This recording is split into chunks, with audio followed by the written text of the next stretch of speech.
ಕೋಲಿಗೆ ಫವಿಕಲ್ ಹಾಕಿ ದೇಗುಲದ ಹುಂಡಿಗೆ ಕೋಲು ಹಾಕಿ ನೋಟುಗಳನ್ನು ಎಗರಿಸಿದ್ದಾರೆ. ಬೆಂಗಳೂರು ಉತ್ತರ ತಾಲೂಕಿನ ಹೆಸರುಘಟ್ಟದ ದುರ್ಗಾಂಬ ದೇವಿಯ ದೇವಸ್ಥಾನದಲ್ಲಿ ಈ ಘಟನೆ ನಡೆದಿದೆ. 15 ದಿನಗಳ ಹಿಂದೆಯೇ ಈ ಘಟನೆ ನಡೆದಿದ್ದು, ಸಿಸಿಟಿವಿ ಪರಿಶೀಲನೆ ವೇಳೆ ಕಳ್ಳತನವಾಗಿರುವುದು ಬೆಳಕಿಗೆ ಬಂದಿದೆ. ರಾತ್ರಿ 1:30 ಸುಮಾರಿಗೆ ದೇಗುಲಕ್ಕೆ ಬಂದ ಇಬ್ಬರು ಫೆವಿಕಲ್ ಗಮ್ಮನ್ನ ಕೋಲಿಗೆ ಸವರಿ ಅದರಿಂದ ಹುಂಡಿ ಹಣವನ್ನು ತೆಗೆದು ಎಸ್ಕೇಪ್ ಆಗಿದ್ದಾರೆ.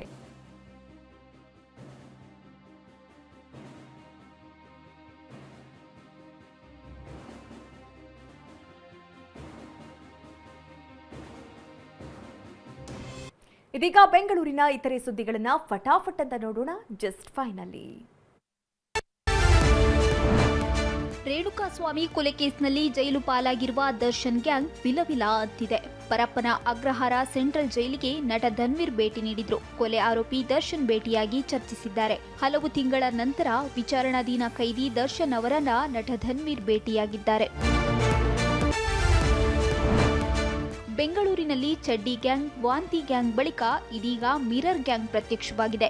ಮನೆ ಮುಂದೆ ನಿಲ್ಲಿಸಿದ ಬೈಕ್ ಮಿರರ್ ಕದ್ದು ಕದೀಮರು ಕಾಲ್ಕಿತ್ತಿದ್ದಾರೆ. ಚಿಕ್ಕಲ್ಲಸಂದ್ರದ ರಾಮಾಂಜನೇಯ ನಗರದಲ್ಲಿ ಈ ಘಟನೆ ನಡೆದಿದೆ. 2 ಬೈಕ್ಗಳಲ್ಲಿ ಬಂದಿದ್ದ ಮೂವರು ಬೈಕ್ನ ಮಿರರ್ ಕದ್ದು ಎಸ್ಕೇಪ್ ಆಗಿದ್ದಾರೆ.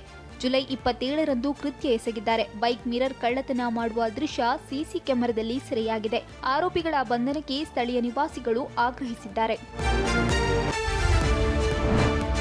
ಪೊಲೀಸರ ಸಮ್ಮುಖದಲ್ಲೇ ಯುವಕನ ಮನೆಗೆ ನುಗ್ಗಿ ಯುವತಿ ಮನೆಯವರು ದೌರ್ಜನ್ಯ ಎಸಗಿರುವ ಆರೋಪ ಕೇಳಿಬಂದಿದೆ. 4 ತಿಂಗಳ ಹಿಂದೆ ಜುನೈದ್ ಅಹಮದ್ ಮತ್ತು ಹುಮೆ ಕುಲ್ಸುಮ್ ಮದುವೆಯಾಗಿದ್ರು. ಹಲವು ದಿನಗಳ ಹಿಂದೆ ಕುಲ್ಸುಮ್ ತವರು ಮನೆಗೆ ಸೇರಿದ್ಲು. ಬಳಿಕ ಇಬ್ಬರ ಮನೆಯವರ ನಡುವೆ ರಾಜಿ ಸಂಧಾನ ನಡೆದಿತ್ತು. ಆದರೆ ಪೊಲೀಸರ ಜೊತೆ ಕುಲ್ಸುಮ್ ಸಂಬಂಧಿಕರು ಜುನೈದ್ ಮನೆಗೆ ನುಗ್ಗಿ ಗಲಾಟೆ ಮಾಡಿರೋ ಆರೋಪ ಕೇಳಿಬಂದಿದೆ. ಮನೆಯಲ್ಲಿದ್ದ 137 ಗ್ರಾಂ ಚಿನ್ನಾಭರಣ, 5 ಲಕ್ಷ ನಗದು ದೋಚಿರೋ ಆರೋಪ ಕೇಳಿಬಂದಿದೆ. ವಿಚ್ಛೇದಿತ ಮಹಿಳೆಗೆ ಫೇಸ್ಬುಕ್ನ ಸ್ನೇಹಿತನೊಬ್ಬ 1.7 ಕೋಟಿ ರೂಪಾಯಿ ವಂಚಿಸಿದ್ದಾನೆ.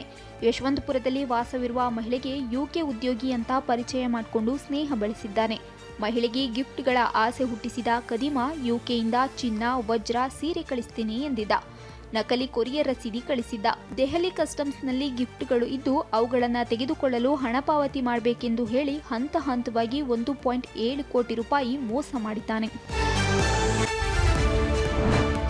ಕೆಲಸದ ಅವಧಿಯಲ್ಲಿ ನೆಲಮಂಗಲದ ಸಿದ್ದರ ಬೆಟ್ಟದಲ್ಲಿ ಎಣ್ಣೆ ಪಾರ್ಟಿ ಮಾಡಿದ್ದ ಅಧಿಕಾರಿಗಳಿಗೆ ಬಿಸಿ ಮುಟ್ಟಿಸಲಾಗಿದೆ. 6 ಗ್ರಾಮ ಪಂಚಾಯತ್ ಅಭಿವೃದ್ಧಿ ಅಧಿಕಾರಿಗಳಿಗೆ ಶೋಕಸ್ ನೋಟಿಸ್ ನೀಡಲಾಗಿದೆ. ಬೆಂಗಳೂರು ಗ್ರಾಮಾಂತರ ಜಿಲ್ಲಾ ಪಂಚಾಯತ್ ಸಿಇಒ ನೋಟಿಸ್ ರವಾನಿಸಿದ್ದಾರೆ. ನೋಟಿಸ್ ನೀಡಿದ 24 ಗಂಟೆಗಳಲ್ಲಿ ಉತ್ತರ ನೀಡುವಂತೆ ಖಡಕ್ ಸೂಚನೆ ನೀಡಲಾಗಿದೆ. ಸರ್ಕಾರಿ ಕೆಲಸ ಬಿಟ್ಟು ನೆಲಮಂಗಲದ ಸಿದ್ದರ ಬೆಟ್ಟದಲ್ಲಿ 6 ಪಿಡಿಒಗಳು ಬಿಂದಾಸ್ ಆಗಿ ಗುಂಡು ತುಂಡು ಪಾರ್ಟಿ ಮಾಡಿದ್ರು.